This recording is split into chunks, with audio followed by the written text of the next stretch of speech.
नमस्कार। दोपहर के 2 बज चुके हैं और वक्त हो चुका है खबर दोपहर का। मैं हूं आपके साथ श्रुति श्रीवास्तव। बुलेटिन की शुरुआत खबरों के साथ करते हुए बताते चले कि लोकसभा चुनाव और राम मंदिर में रामलला की प्राण प्रतिष्ठा को लेकर दिल्ली में आज बीजेपी की 2 महत्वपूर्ण बैठक हुई। पहली बैठक लोकसभा चुनाव की रणनीति पर बीजेपी मुख्यालय में हुई और दूसरी बैठक राम मंदिर पर चल रही है।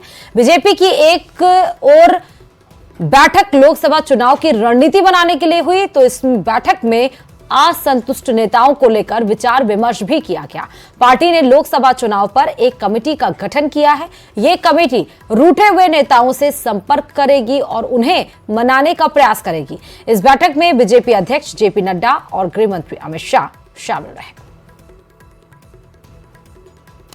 तो दिल्ली से इस वक्त की बड़ी खबर आपको बताते चले कि 2024 चुनाव के लिए बीजेपी ने कमेटी बनाई है। बीजेपी ज्वाइनिंग कमेटी का गठन किया गया है। दूसरे दलों के नेताओं को बीजेपी में शामिल कराया जाएगा। कमेटी की सहमति से ही बीजेपी में शामिल होंगे नेता। यह भी बता दें कि 22 जनवरी के बाद पूरे देश में पीएम के तूफानी दौरे भी हैं।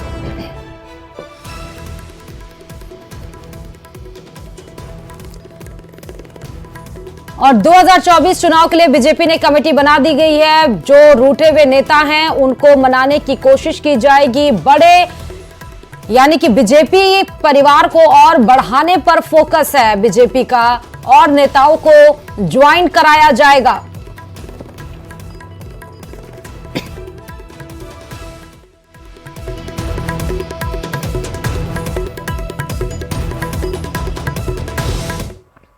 और उधर बड़ी खबर यह भी बताते चले कि इंडी गठबंधन से ये बड़ी खबर आ रही है जिसका संयोजक बिहार के मुख्यमंत्री नीतीश कुमार को बनाया जा सकता है। सूत्रों के मुताबिक इंडी गठबंधन के बड़े नेताओं की कल बैठक है और सभी नेता वीडियो कॉन्फ्रेंसिंग के जरिए बैठक में शामिल होंगे, जहां कांग्रेस के नेता नीतीश कुमार को गठबंधन का संयोजक बनाने का प्रस्ताव दे सकते हैं।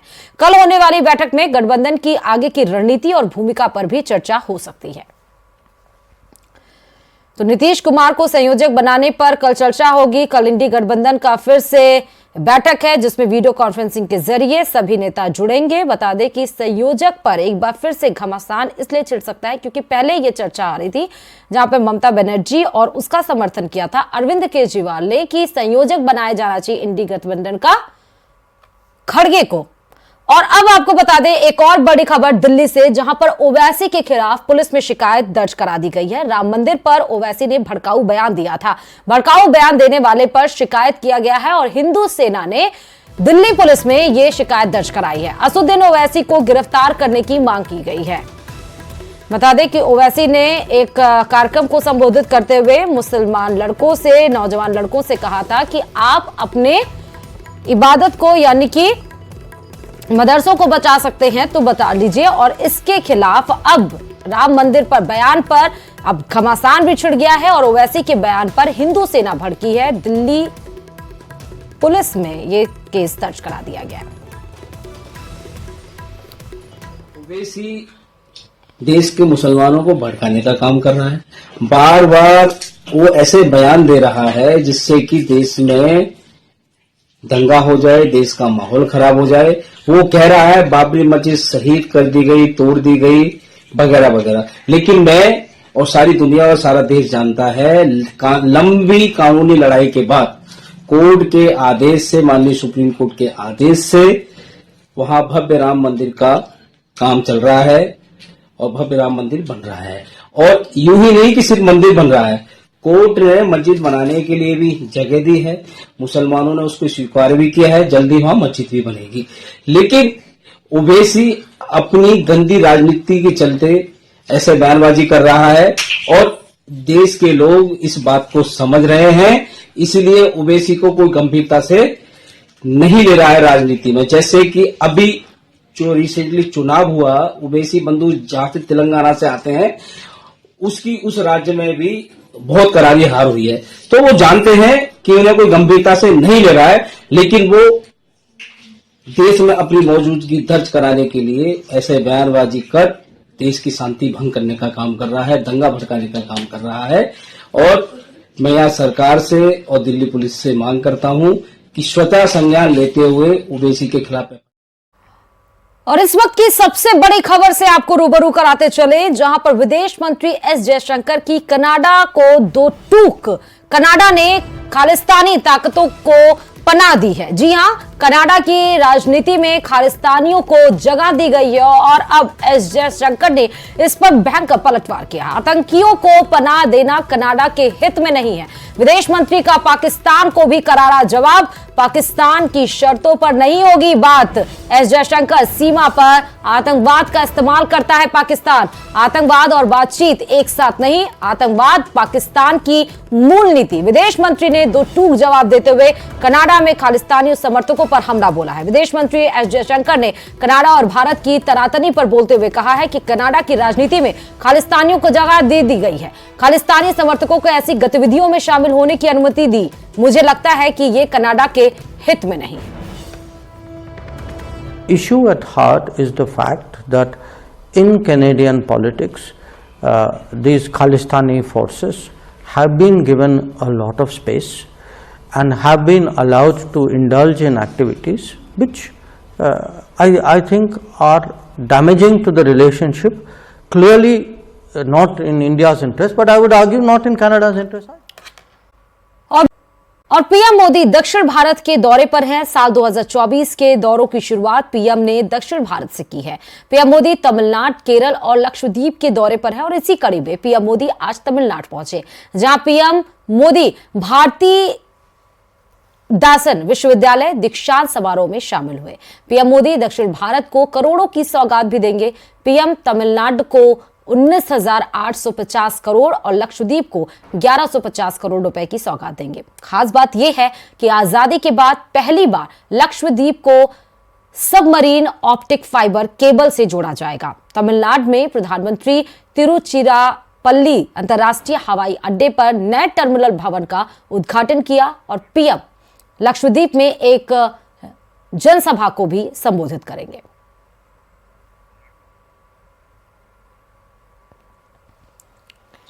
This is my first public interaction in 2024.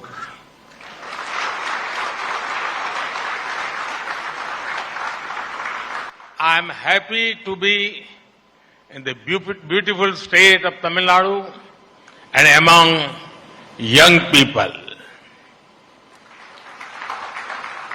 I am also glad to learn that I am the first Prime Minister to have the privilege of coming to a convocation here.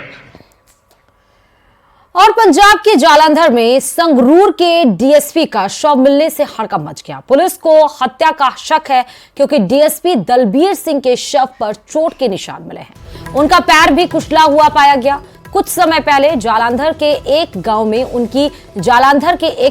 में लड़ाई भी हो गई थी। डीएसपी दलबीर सिंह को उनकी बहादुरी के लिए अर्जुन पुरस्कार से भी सम्मानित किया गया था।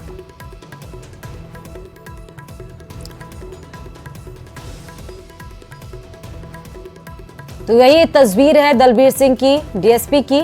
चोट के निशान भी मिले हैं। अब पुलिस जैसे चोट के निशान मिले हैं, जो भी साक्ष्य जुटाए गए हैं, उसमें यह बताया जा रहा है हत्या की आशंका पुलिस के द्वारा बताई जा रही है। मामले की जांच अभी भी चल रही है, जब तक श्योरिटी नहीं हो जाएगी कि कैसे हत्या हुई, क्या साजिश थी, क्योंकि पहले भी हमले हो चुके हैं। लेकिन पंजाब पुलिस लगातार साक्ष्य जुटाने में, एग्जैक्ट हुआ क्या था, उसमें अब एक्टिव मोड में काफी नजर आ रही है। ਹੈਡ ਇੰਜਰੀ ਜਿਹੜੀ ਹੈਗੀ ਉਹਨਾਂ ਦੇ ਸਿਰ ਤੇ ਸੀ। ਸੋ ਇਸ ਸੰਬੰਧੀ ਡਿਟੇਲ ਅਸੀਂ ਪੜਤਾਲ ਕਰ ਰਹੇ ਹਾਂ ਵੀ ਇਹ ਕੀ ਕਾਰਨ ਕੀ ਹੈ, ਇਹਦੀ ਪ੍ਰੋਪਰ ਇਨਵੈਸਟੀਗੇਸ਼ਨ ਕੀਤੀ ਜਾ ਰਹੀ ਹੈ। ਸੀਸੀਟੀਵੀ ਕੈਮਰੇ ਅਸੀਂ ਚੈੱਕ ਕਰਵਾ ਰਹੇ ਹਾਂ। ਸੋ ਅਸੀਂ ਮੌਕੇ ਮੁਤਾਬਕ ਜਿਹੜੇ ਉਸ ਰਸਤਾ ਪੈਂਦਾ ਜਾਂ ਹੋਰ ਵੀ ਪ੍ਰੋਪਰ ਚੈੱਕ ਕਰਵਾਵਾਂਗੇ। लेकिन और अयोध्या में राम मंदिर प्राण प्रतिष्ठा समारोह की तैयारियां चल रही हैं। इधर इस बीच एआईएमआईएम के प्रमुख असदुद्दीन ओवैसी ने विवादित बयान दिया। उन्होंने मुस्लिम नौजवानों से एकजुट होने की अपील की। ओवैसी ने कहा कि अगर हम एकजुट नहीं हुए तो हमारी 3-4 मस्जिदें और छिन जाएंगी। असदुद्दीन ओवैसी ने एक सभा को संबोधित करते हुए कहा, नौजवानों अपनी मस्जिदों को आबाद रखो। हमारी मस्जिद हमसे छीन ली गई और वहां क्या किया जा रहा है यह आपको याद होना चाहिए। क्या हमारे और तुम्हारे दिल में तकलीफ नहीं होती? जिस जगह पर हमने 500 साल तक नमाज पढ़ी वहां पर आज क्या किया जा रहा है? दिलों को आबाद रखो। नौजवानों, तुमसे मैं कह रहा हूं, और वहां पर क्या किया जा रहा है आप देख रहे हैं। नौजवानों, क्या तुम्हारे दिलों में, हमारे दिलों में तकलीफ नहीं होती? कहीं ऐसा ना हो कि मस्जिदें हमसे छीन ली जाए। मुझे उम्मीद है कि इंशाअल्लाह ताला आज का नौजवान जो कल का बूढ़ा होगा वो अपनी नजरों को आगे रखकर अपने दिमाग पर जोर डालकर सोचेगा कि किस तरीके से मुझे अपने आप को, अपने खानदान को, अपने शहर को, अपने महल्ले को बचाना है। और वहीं विश्व हिंदू परिषद यानी वीएचपी ने ओवैसी पर पलटवार किया। विबोध बंसल ने कहा कि जैसे जैसे रामलला प्राण प्रतिष्ठा की तारीख नजदीक आ रही है वैसे वैसे ओवैसी अनाप शनाप बयान दे रहे हैं। ओवैसी के बयान पर वीएचपी का पलटवार नजर आया है। बीएसपी ने ओवैसी पर साधा निशाना, मुसलमानों को भड़काने का आरोप लगाया है।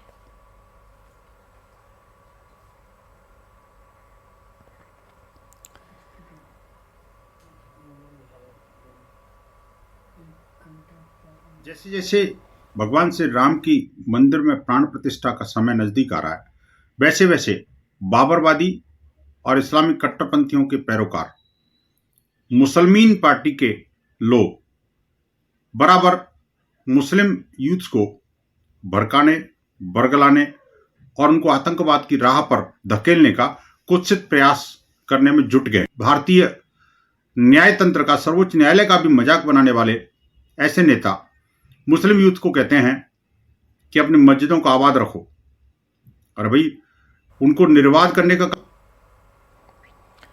और ओवैसी के बयान पर अयोध्या का संत समाज भी भड़का हुआ है। रामलला के प्रधान पुजारी महंत सत्येंद्र दास ने कहा कि अब देश में मुगलों का शासन नहीं है, राम का विरोध करने वाले कब्रिस्तान में जाएंगे।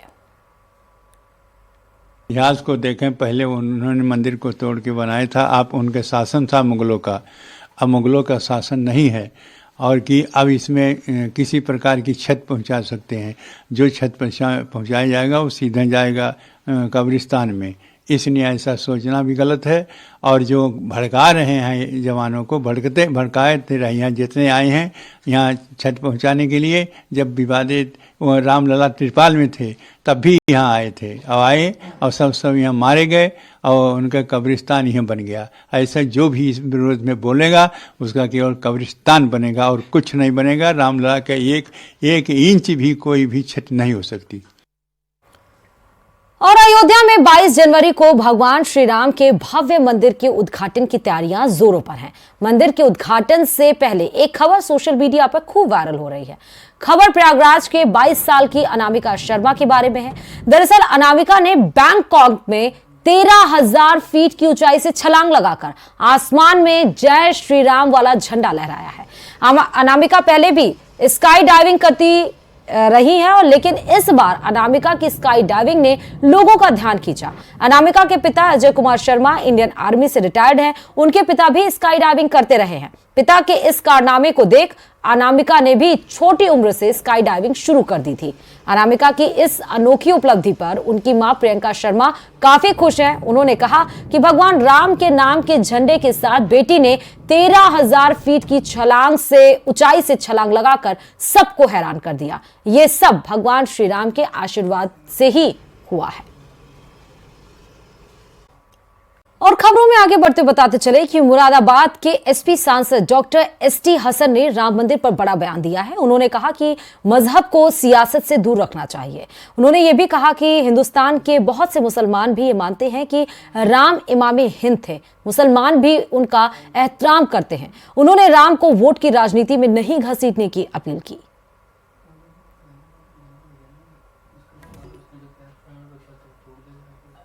रामचंद्र जी हिंदुस्तान के बहुत से मुसलमान भी ये मानते हैं कि वो इमामुल हिंद थे। मुसलमान भी उनका एहतराम करते हैं। रामचंद्र जी की जो शख्सियत है, उन्होंने इंसानियत को सेक्रीफाइस का बहुत बड़ा सबक भी दिया था। ये हिंदू भाई तय करें, क्या रामचंद्र जी का ये डेकोरम है कि हम अब वोट की। और वहीं केंद्रीय गृह मंत्री अमित शाह ने आज नई दिल्ली में एक उच्च स्तरीय बैठक बुलाई है, जिसमें जम्मू कश्मीर में विकास कार्यों और सुरक्षा स्थिति की सीमावर्ती राजौरी और पुंछ के विशेष संदर्भ के साथ समीक्षा की जाएगी। बैठक में उपराज्यपाल मनोज सिन्हा, केंद्रीय गृह सचिव AK भल्ला, जम्मू कश्मीर से जुड़े गृह मंत्रालय के शीर्ष अधिकारी, अर्धसैनिक बलों और खुफिया एजेंसियों के प्रमुख, मुख्य सचिव अटल डुल्लू, वित्तीय आयुक्त और अतिरिक्त मुख्य सचिव गृह RK गोयल, पुलिस महानिदेशक यानी DGP समेत कई अधिकारी शामिल होंगे। पिछले दिनों 27 दिसंबर को रक्षा मंत्री राजनाथ सिंह ने राजौरी का दौरा किया और दोनों जिलों की स्थिति की समीक्षा भी की थी।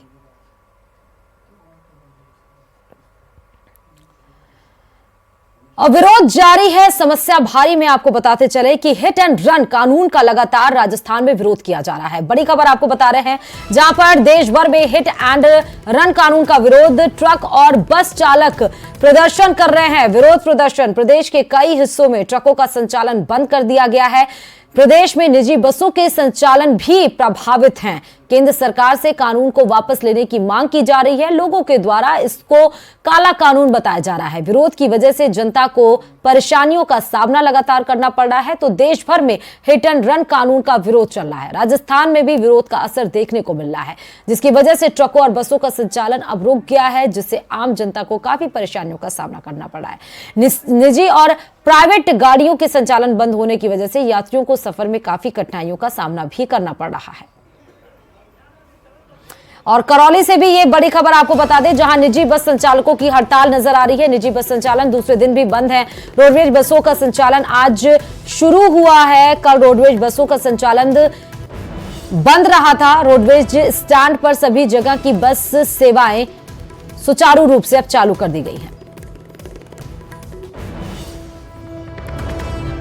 और दुदू की भी आपको बात बताते चलें कि ट्रक चालकों का विरोध प्रदर्शन लगातार जारी है। हिट एंड रन कानून को लेकर दूसरे दिन भी विरोध जारी है। ट्रक चालकों ने जयपुर अजमेर हाईवे पर जाम लगा दिया है। जाम से हाईवे पर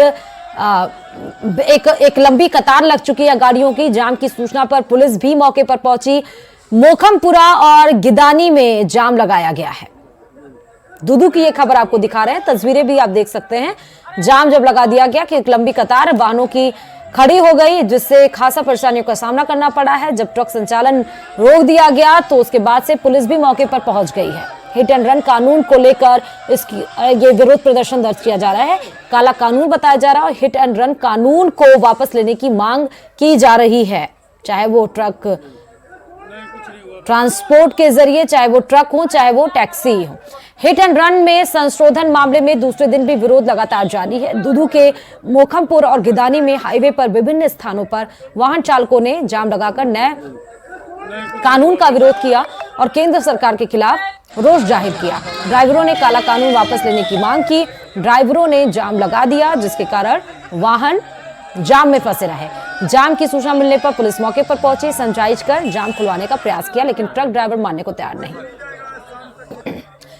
खेतड़ी की भी बात कर लें तो खेतड़ी के गोटला में भी वाहन चालकों ने हिट एंड रन कानून में संशोधन का विरोध किया है, जिसके चलते जयपुर दिल्ली की लोक परिवहन बसों का संचालन नहीं किया गया और बसों का संचालन नहीं होने के कारण यात्रियों को परेशानी का सामना करना पड़ रहा है। ड्राइवरों ने बताया कि केंद्र सरकार की ओर से हिट एंड रन कानून में बदलाव किया गया।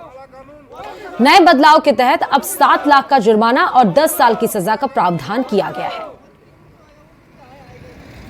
जो सरकार द्वारा जो कानून लागू किया गया है, ये ड्राइवरों पे एक अत्याचारी कानून है।